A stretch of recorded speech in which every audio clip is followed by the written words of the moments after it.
Hello everyone, this is Roli Pandey. This is fourth year PYQ of EVS Pedagogy for CTET. Start करते हैं। Question number 1 है हमारा, RTE act 2009 assures, मतलब जो right to education अधिनियम है 2009 का, वो क्या सुनिश्चित करता है कि जो फ्री और कंपलसरी एजुकेशन है वो किन बच्चों को मिलनी चाहिए, जो जन्म से 6 वर्ष के होते हैं या फिर 14 वर्ष तक के बच्चों का, या फिर जो 6 से 18 वर्ष के बच्चे हैं उनको, या फिर 6 से 14 वर्ष के बच्चों को। इसका राइट ऑप्शन क्या हो जाएगा? ऑप्शन नंबर 4, मतलब कि free and compulsory education to children from 6 to 14 years. RTE act जो है ये पूरे देश में कब लागू हुआ था? ये हुआ था 1 अप्रैल 2010। क्वेश्चन नंबर 2 है हमारा, Kalyani shows experiment using globe and explains her class 5th students that part of the earth facing the sun has day and the part of the earth away from the sun has night. Aisha was fascinated by this. She asked, if we start walking and keep on moving in that direction, can we find night? In which direction will we meet night? All the students laughed. What should be the response of Kalyani? Kalyani क्या कर रही है? Globe का use करके बच्चों को पढ़ा रही है। कौन से बच्चों को? क्लास 5th के बच्चों को। क्या समझा रही है? कि जैसे ग्लोब पर समझा रही है कि ये जैसे अर्थ है और ये सन है, तो अर्थ का फेस सन के जिस साइड रहेगा उधर डे रहता है, और जिस साइड नहीं रहता है, मतलब अपोजिट साइड जो है सन का, उधर नाइट रहती है, उधर रात होती है। तो ये आयशा पूछती है, मतलब ये सुनकर उसको आश्चर्यचकित होता है, तो वो पूछती है कि क्या हम अगर चलना शुरू करें तो जिस डायरेक्शन में नाइट है उस डायरेक्शन में हम पहुंच सकते हैं, या फिर किस डायरेक्शन में जा करके हम नाइट से या रात से मिल सकते हैं। तो सारे बच्चे हंसने लगते हैं। What should be the response? इस पर कल्याणी का रिस्पॉन्स क्या होना चाहिए? She should instruct the class to stop laughing and maintain discipline. Discipline को मेंटेन करने वाली बात यहाँ पे है, इस वजह से ये ऑप्शन आपका गलत हो जाएगा। She should explain that this is not possible, यहाँ पे एक्सप्लेन करने की बात हो रही है, इसलिए ये वाला ऑप्शन भी गलत हो जाएगा। She should encourage students to find out the answer to this question, ये हमारा राइट ऑप्शन हो जाएगा। ईवीएस में आपके एक कीवर्ड याद रखिए, पहला एक्सप्लोर करके सीखना, एक्सप्लोर करके सीखना, और एक्सप्लोर करके सीखना, उसके बाद इंक्वायरी करना,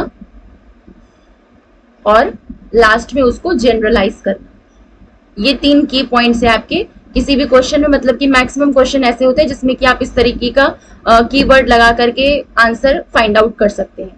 जैसे यहाँ पे एक्सप्लेन की बात की तो ऑप्शन गलत हो गया, यहाँ पे डिसिप्लिन मेंटेन करने की बात की इसलिए ऑप्शन गलत हो गया। यहाँ पे क्या कहा गया कि बच्चों को एनकरेज करना है कि वो खुद से ही क्वेश्चन ढूंढने की कोशिश करें, क्वेश्चन का आंसर ढूंढने की। तो क्या करेंगे बच्चे? एक्सप्लोर करेंगे, इंक्वायरी करेंगे।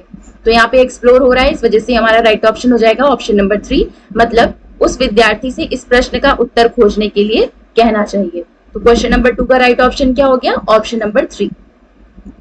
लास्ट ऑप्शन क्या है कि she should tell that today they will study only the occurrence of, ऐसा कोई भी ऑप्शन जो हो कि मतलब कि बाद में डिस्कस करेंगे, बाद में बताएंगे, या फिर सिर्फ बता करके बच्चे को उस चीज का आंसर बता देना, ये वाला ऑप्शन आपका गलत हो जाएगा। नेक्स्ट क्वेश्चन है question number 3, Nida is punished for coming late to school daily. हर teacher asks why she came late while her brother comes on time. She says that her mother tells her that sweeping, mopping, looking after household and other home chores are the responsibility of girls. Hence, she completes all her housework, due to which she gets late. So what will you do if you are Nida's class teacher? मतलब क्या है? निदा को रोज school late आने के लिए punish किया जाता है। टीचर उससे इसका कारण पूछती है तो वो कहती है कि उसकी माँ उससे झाड़ू लगाने के लिए, मॉपिंग करने के लिए, और जो घर के काम है वो करने के लिए कहती है। वो सारी रिस्पॉन्सिबिलिटीज पूरा करके, सारा काम पूरा करके तब आती है, इस वजह से उसको लेट हो जाता है। तो अगर आप निदा की क्लास टीचर हैं तो आप क्या करेंगे? Tell Nida to rise early so that she can complete all her work and come school on time, ये ऑप्शन आपका गलत हो जाएगा। कोई चीज बच्चों को बता के नहीं की जाती है, उनको करके दिखाना पड़ता है, या फिर करके उनको वो चीज खुद से एक्सप्लोर करके तब वो सीखे तो वो चीज ज्यादा सही होती है। तो ये ऑप्शन आपका गलत हो गया। टॉक ऑन निदाज mother and tell her to help her come to school on time. ये भी ऑप्शन गलत हो जाएगा, क्योंकि टीचर को मतलब कि यहाँ पे समझाने के लिए कुछ ऐसी एक्टिविटी करनी है, कुछ ऐसा करना है जिससे निदा को खुद से वो चीज समझ में आ जाए। तो ये वाला ऑप्शन भी गलत हो गया। Tell Nida that looking after household, इसमें भी क्या है, निदा को बता रही है, निदा की अंडरस्टैंडिंग खुद से नहीं बन रही है, उसको बताया जा रहा है टीचर के थ्रू। तो ये वाला ऑप्शन भी गलत हो गया। Arrange a classroom discussion and ask students to about whose responsibility is to look after household. क्या करेंगे, कक्षा में चर्चा का आयोजन करेंगे और विद्यार्थियों से पूछेंगी घर की देखभाल करना और घर के काम करना ये किसकी जिम्मेदारी है। तो इस चीज का क्लासरूम डिस्कशन होगा, तो अपने आप समझेगी कि हर जो घर का हर सदस्य है उसको हाउस होल्ड के वर्क में अपना हाथ बटाना चाहिए, जिससे हर कोई फ्री हो सके। तो क्वेश्चन नंबर 4 का राइट ऑप्शन, थर्ड का राइट ऑप्शन क्या हो जाएगा, ऑप्शन नंबर 4, और ये हो जाएगा option number D. Next question है, in an EVS classroom teaching aids should be, मतलब एक पर्यावरण अध्ययन की कक्षा में शिक्षण साधनों को कैसा होना चाहिए। Easily available and from the surroundings, बिल्कुल ऐसे होनी चाहिए कि कोई भी आप चैप्टर पढ़ा रहे हो, कोई भी टॉपिक पढ़ा रहे हो, तो आसपास में उससे रिलेटेड कॉन्क्रीट चीजें, जो मूर्त चीजें हैं वो प्रेजेंट होनी चाहिए कि उसको उठा करके तुरंत बच्चे को वो चीज एक्सप्लेन की जा सके और आसानी से उपलब्ध होनी चाहिए। तो ये आपका राइट ऑप्शन हो गया। हाई डेफिनेशन, जो हाई डेफिनेशन वाली चीजें वो बच्चों की समझ से बाहर हो जाएंगी, इसलिए वाला ऑप्शन हट जाएगा आपका। ऑलवेज बेस्ड ऑन, ऑलवेज मतलब क्या हो गया, ओनली एक तरीके से, तो ओनली वाला ऑप्शन वैसे भी आपका हट जाएगा, इसमें भी ऑलवेज है, इस वजह से ये भी हट गया। मतलब राइट ऑप्शन क्या हो जाएगा, ऑप्शन नंबर 1, मतलब ओनली ए। फोर्थ का राइट ऑप्शन क्या हो गया, ऑप्शन नंबर 1। नेक्स्ट क्वेश्चन है हमारा, which of the following is the most important component of environmental studies in primary classes. कौन सा प्राथमिक कक्षा में पर्यावरण अध्ययन का सर्वाधिक महत्वपूर्ण घटक है। कॉन्सेप्ट फॉर्मेशन, बच्चों की अवधारणा का निर्माण हो, या फिर उनके अंदर आदत का निर्माण हो, या फिर जॉय ऑफ एक्सप्लोरिंग, मतलब वो खोजने का आनंद ले। ये इसका राइट ऑप्शन हो जाएगा। जो प्राइमरी के बच्चे होते हैं उनको इन्वायरमेंटल स्टडीज पढ़ाने का मेन रीजन ही यही होता है कि वो एक्सप्लोर करके चीजों को सीखें। कौन सी चीजों को, साइंस से रिलेटेड चीजें हैं, सोशल साइंस से रिलेटेड चीजें हैं, और इन्वायरमेंटल एजुकेशन से रिलेटेड चीजें हैं, इसको एक्सप्लोर करके सीखें। तो फिफ्थ का राइट ऑप्शन क्या हो जाएगा, ऑप्शन नंबर 3। नेक्स्ट क्वेश्चन है हमारा, which of the following statements are the correct explanation of an activity. मतलब जो एक्टिविटी कराई जाती है तो इसमें से कौन सा स्टेटमेंट है जो कि इसको करेक्ट एक्सप्लेन करता है कि एक्टिविटी कराने का क्या रीजन है। An activity is physical, social and mental act. Activity जो है वो फिजिकल एक्ट है, बिल्कुल सोशल एक्ट है, क्योंकि कोई भी एक्टिविटी होती है, ग्रुप डिस्कशन हो, डिबेट हो, कुछ भी हो, तो 2-4 बच्चे साथ में मिलके करते हैं, तो सोशल एक्टिविटी भी, सोशल एक्ट भी हुआ, और इसमें बच्चे क्रिटिकल थिंकिंग या फिर मेंटली इन्वॉल्व होते हैं, इस वजह से मेंटल एक्ट भी हुआ। तो ए वाला सही हो गया। Activity is suitable for primary classes and difficult for higher classes, ये ऑप्शन गलत है। हर एक क्लास के लिए जो एक्टिविटी है वो इंपॉर्टेंट और सुटेबल ही होती है और आरामदायक ही होती है। ऑप्शन सी है, by activity the syllabus can not be, ये ऑप्शन आपका गलत हो जाएगा क्योंकि एक्टिविटी करा के ही बच्चे को सिखाना है। Activity is the process to learn from experience and helps in learning. Activity एक ऐसी प्रोसेस है जिससे बच्चे अनुभव के थ्रू सीखते हैं और इनकी उनकी सीखने में ये मदद करती है। मतलब गतिविधि जो है वो अनुभव से सीखने की प्रक्रिया है और सीखने में सहायक होती है। तो इसका राइट ऑप्शन क्या हो गया, option number A and D, मतलब ऑप्शन नंबर 3। सिक्स्थ का right option, option number 3। Next question है हमारा, which of the following statements are the correct about experimentation. Experimentation के बारे में कौन सा स्टेटमेंट है जो कि सही होगा, कौन सा कथन है जो प्रयोग के बारे में सही है। Results of the experiment must be given in the textbook so that students can verify. जो भी एक्सपेरिमेंट बच्चे को करना है उसका रिजल्ट बुक में दिया होना चाहिए, जिससे कि बच्चे उस चीज का वेरिफिकेशन कर सके। मतलब प्रयोगों के जो परिणाम है वो पाठ्य पुस्तक में दिए जाने चाहिए, जिससे सभी विद्यार्थी पुष्टि कर सके। ये ऑप्शन गलत है। बच्चे जब एक्सप्लोर करेंगे, इंक्वायरी करेंगे और तब उस चीज को जनरलाइज करेंगे, ये राइट कॉन्सेप्ट होता है, राइट सीक्वेंस होता है सीखने का, ना कि टेक्स्ट बुक में आंसर्स दिए हुए हो। तो ये ऑप्शन आपका गलत हो गया। Results of the experiments must not be given in the textbook so that students themselves can observe, inquire and generalise, ये ऑप्शन सही है। मतलब ये वाला गलत हो गया, तो ये गिवन नॉट गिवन वाला सही हो जाएगा आपका। ऑब्जर्व करके, इंक्वायर करके, जनरलाइज करके खुद से उस एक्टिविटी का या फिर उस एक्सपेरिमेंट का रिजल्ट निकालें। Results of the experiments must be provided by teachers, teacher को इसका आंसर दे देना चाहिए जिससे बच्चे वेरीफाई कर सके। ये भी ऑप्शन आपका गलत हो जाएगा।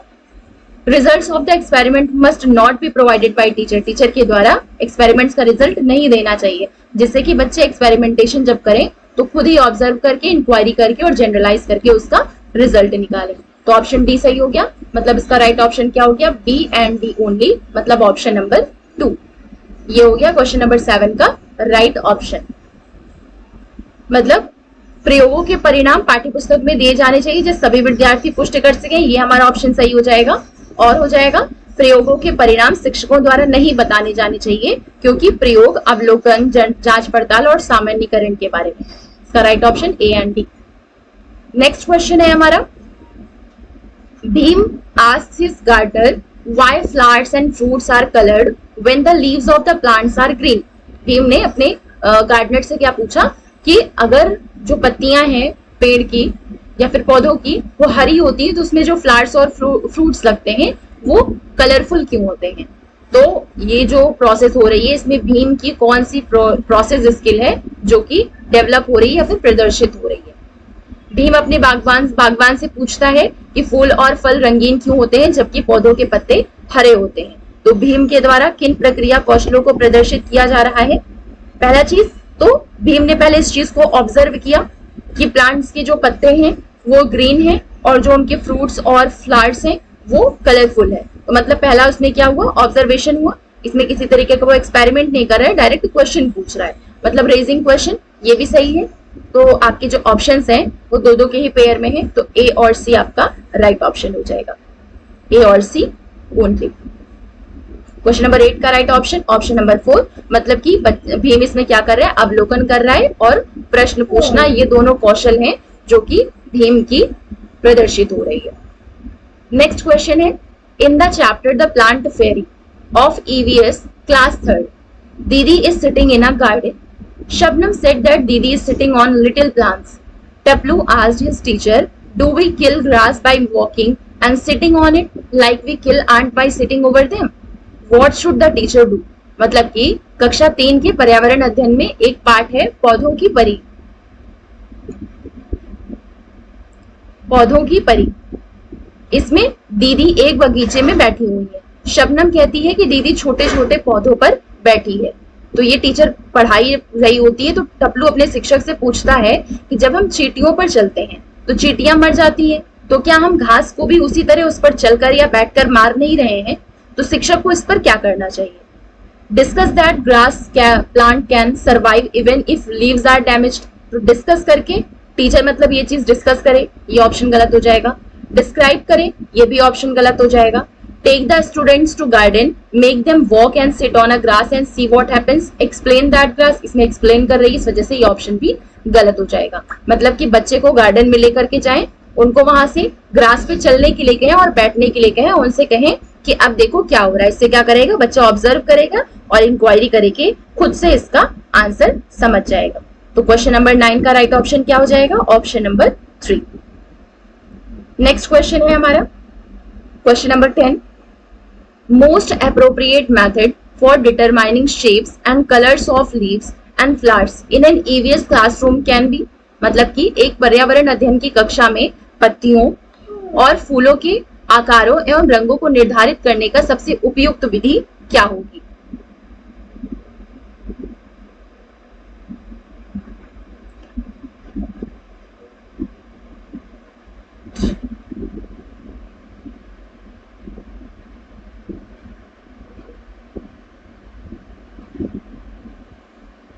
सबसे उपयुक्त विधि क्या होगी। Providing different colourful pictures of leaves and flowers to students, बच्चों को, छात्रों को अलग अलग पत्तियों और फूलों की जो रंगीन तस्वीरें हैं वो उपलब्ध करा दी जाएं। इससे बच्चा कहाँ से सीखेगा, इसमें कोई इंक्वायरी या फिर बच्चा एक्टिव होकर के उस चीज को तो समझने की कोशिश नहीं कर रहा है। Involving them in drawing and using their creative skills, या फिर designing a task involving learners to explore plants and trees. अब यहाँ पे एक्सप्लोर की बात हो गई, तो ईवीएस का कीवर्ड क्या है हमारा, एक्सप्लोर करके और इंक्वायरी करके सीखना। तो राइट ऑप्शन क्या हो गया क्वेश्चन नंबर 10 का, ऑप्शन नंबर 3 मतलब कि शिक्षार्थियों को क्या करना चाहिए, पौधों और पेड़ों के अन्वेषण के लिए किसी कार्य की रूपरेखा बनाए, इससे बच्चा सीख जाएगा। 10th का राइट ऑप्शन हो गया हमारा ऑप्शन नंबर 3। नेक्स्ट क्वेश्चन है question number 11। Kavish, an EVS teacher of class 5th, insists on teaching about concept of space travel using creative essay writing. He is trying to मतलब कविश एक कक्षा 5 का पर्यावरण अध्ययन का शिक्षक है जो अंतरिक्ष यात्रा का प्रत्यय पढ़ाने के लिए सृजनात्मक निबंध लेखन पर बल देता है। तो वो किस चीज का प्रयास कर रहा है, डेविएट स्टूडेंट्स फ्रॉम क्वेश्चनिंग, छात्र प्रश्न ना पूछे इस वजह से हटाने के लिए, गलत हो जाएगा। यहाँ पे क्या है, क्रिएटिव तरीके से बच्चा इन्वॉल्व हो रहा है उस कॉन्सेप्ट को समझने के लिए। तो ऐसी कोई भी एक्टिविटी टीचर के द्वारा कराई जाएगी तो वो डेविएशन नहीं होगा सीखने में। Encourage imagination and divergent thinking, इससे बच्चों में कल्पनाशीलता और विभिन्न सोच को प्रोत्साहित करने का मौका मिल रहा है। तो ये ऑप्शन हमारा सही हो गया। Option B, promote behavioristic approach to learning, गलत। अवॉइड एक्सपेरिमेंटेशन मतलब कि प्रयोगात्मक और क्रियाकलापों पर आधारित जो शिक्षण है उससे बचने की कोशिश कर रहा है, तो ये वाला ऑप्शन भी आपका गलत हो जाएगा। मतलब राइट ऑप्शन क्या हो गया, बी ओनली। क्वेश्चन नंबर 11 का right option option number 2। Next question है, while presenting chapter 3 water o water, Seema correlated the lines of poem when the water breaks in flood with the recent floods in Gujarat. Chutki asked that why is there flood in Gujarat and not in her city? Which of the following will be the most appropriate to solve this question? मतलब कि पानी रे पानी part 3 प्रस्तुत करते समय सीमा ने कविता की पंक्ति, इस कविता में आप देखेंगे ईवीएस की बुक में तो इस कविता में एक लाइन आती है, पर जब जल बाढ़ लाता है तो सीमा क्या करती है, इस पंक्ति को रिलेट करती है जो गुजरात में अभी बाढ़ आई है उससे। तो छुटकी ने पूछा कि गुजरात में बाढ़ क्यों आई है और उसके शहर में क्यों नहीं आई। तो इस प्रश्न का जो सबसे उपयुक्त हल है वो क्या होगा, क्लासरूम डिस्कशन या फिर फोटोग्राफ्स या फिर वर्किंग मॉडल या फिर visit to the flood area. वैसे तो बच्चे एक्सप्लोर करके सीखे वो अच्छी चीज होती है, लेकिन बाढ़ग्रस्त क्षेत्र में अगर बच्चे जाएंगे तो इससे उनको दिक्कत होगी। तो ये वाला ऑप्शन यहाँ पे तो नहीं होगा। फोटोग्राफ दिखाना भी नहीं सही है कि मतलब उनको चित्र बस दिखा करके बच्चे समझ जाएंगे। तो क्या है, वर्किंग मॉडल जब इस चीज का दिखाया जाएगा, वो चीज हो रही है कैसे हो रही है, तो उसको क्रियाशील मॉडल के थ्रू जब बताया जाएगा दिखाया जाएगा तो फिर बच्चे को आसानी से वो चीज क्लियर हो जाएगी। तो क्वेश्चन नंबर 12 का राइट ऑप्शन क्या हो जाएगा, ऑप्शन नंबर 3। नेक्स्ट क्वेश्चन है हमारा question number 13। In the chapter water O water of EVS class 3, Uncle gave Hiren and Chutki mango panna in steel tumblers. Chutki asked for panna in a glass tumbler. Uncle poured the panna in a glass tumbler. Chutki complained, Uncle, you have given me less panna. So Chutki is in which of the following stages according to Piaget's learning theory of cognitive development? मतलब कि कक्षा तीसरी का पर्यावरण अध्ययन का एक part है पानी रे पानी, उसमें अंकल ने क्या किया, हिरेन और छुटकी को स्टील के ग्लास में आम का पन्ना दिया। छुटके ने क्या किया, कांच के ग्लास में पन्ना मांगा। अंकल आपने मुझे कम पन्ना दिया है, ये क्या बोलती है, छुटकी बोलती है। तो पियाजे की सीखने की संज्ञानात्मक विकास के सिद्धांत के अनुसार छुटकी इस समय कौन सी अवस्था में है। आप सब जानते हैं जो पियाजे हैं इन्होंने 4 स्टेजेस दी हैं अपनी थ्योरी की। पहली है सेंसरी मोटर, दूसरी है प्री ऑपरेशनल, तीसरी है कॉन्क्रीट ऑपरेशनल और चौथी है फॉर्मल ऑपरेशनल। मतलब संवेदी पेशीय अवस्था, पूर्व संक्रियात्मक, मूर्त संक्रियात्मक और फोर्थ है औपचारिक क्रियात्मक अवस्था। जन्म से बर्थ से 2 इयर्स तक ये होती है संवेदी पेशीय। इसके अलावा 2 to 7 इयर्स ये होती है पूर्व संक्रियात्मक। उसके अलावा 7 to 11 ये होती है मूर्त संक्रियात्मक और 11+ ये होती है 7 to 13, तो 13+ ये होती है औपचारिक संक्रियात्मक अवस्था। इसमें सेंसरी मोटर स्टेज में क्या बच्चे सेंसेस के थ्रू सीखते हैं। प्री ऑपरेशनल स्टेज में क्या होता है, जो भी कॉन्सेप्ट होते हैं वो बच्चे के इस वाले स्टेज में वीक होते हैं। कॉन्क्रीट में उसकी जो मूर्त अंडरस्टैंडिंग है वो बच्चों में बनने लगती है और फॉर्मल में क्या होता है, उसकी अब्स्ट्रैक्ट अंडरस्टैंडिंग बच्चों में डेवलप होती है। मतलब अमूर्त रूप से हर चीज के बारे में सोचना और समझना बच्चे स्टार्ट कर देते हैं। मतलब इसमें क्या कहा है कि कौन सी इस टाइम छुटकी कौन सी स्टेज में है पियाजे के कॉग्निटिव डेवलपमेंट की थ्योरी। तो उसको क्या है, वो उसे क्या लग रहा है कि कोई भी बर्तन में अगर मान लो इतना 10 लीटर पानी है और उसको दूसरे, ये लंबा कंटेनर है, अगर चौड़े कंटेनर में 10 लीटर ही पानी डाला जा रहा है तो उसको क्या लगेगा कि इसमें पानी कम है और इसमें लगेगा कि पानी ज्यादा है। तो ये वाला कॉन्सेप्ट इसका वीक है। तो कोई भी कॉन्सेप्ट वीक होता है तो वो किस में आता है, ये आता है प्री ऑपरेशनल स्टेज में। तो क्वेश्चन नंबर 13 का राइट ऑप्शन क्या हो गया, ऑप्शन नंबर 2, मतलब पूर्व संक्रियात्मक अवस्था। नेक्स्ट क्वेश्चन है, शमा कैन नॉट सी, शमा देख नहीं सकती है। Her mother brings her to school daily, उसकी माँ क्या करती है, उसको रोज स्कूल लेकर के आती है। But she does not like coming to school, लेकिन उसे स्कूल आना पसंद नहीं है। She tells her mother that she has no friends and she also does not understand what is being taught in the class, class में जो कुछ भी पढ़ाया जाता है उसे ना ही वो समझ में आता है, ना ही क्लास में उसके कोई फ्रेंड्स हैं। तो इनमें से कौन सी चीज सबसे ज्यादा अप्रोप्रिएट होगी शमा को, मतलब कि टीचर को वो अप्रोप्रिएट चीज शमा के लिए करनी चाहिए। Talk with Shama and explain, explain वाली चीज है, ऑप्शन गलत। Talk with students and ask them to, मतलब बच्चे को बता के कोई चीज बताना, समझाना, ये ऑप्शन आपका गलत हो जाएगा। Plan a play with all the students of the class with an important role for Shama in it, मतलब कि कक्षा के सभी विद्यार्थियों के साथ मिलकर शमा के लिए महत्वपूर्ण भूमिका वाले एक नाटक की योजना बनानी चाहिए। तो ये ऑप्शन सही है क्योंकि ये एक्टिविटी हो गई इसमें।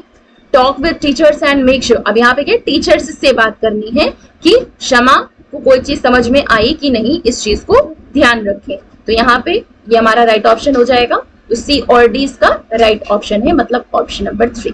14th का राइट ऑप्शन ऑप्शन नंबर 3।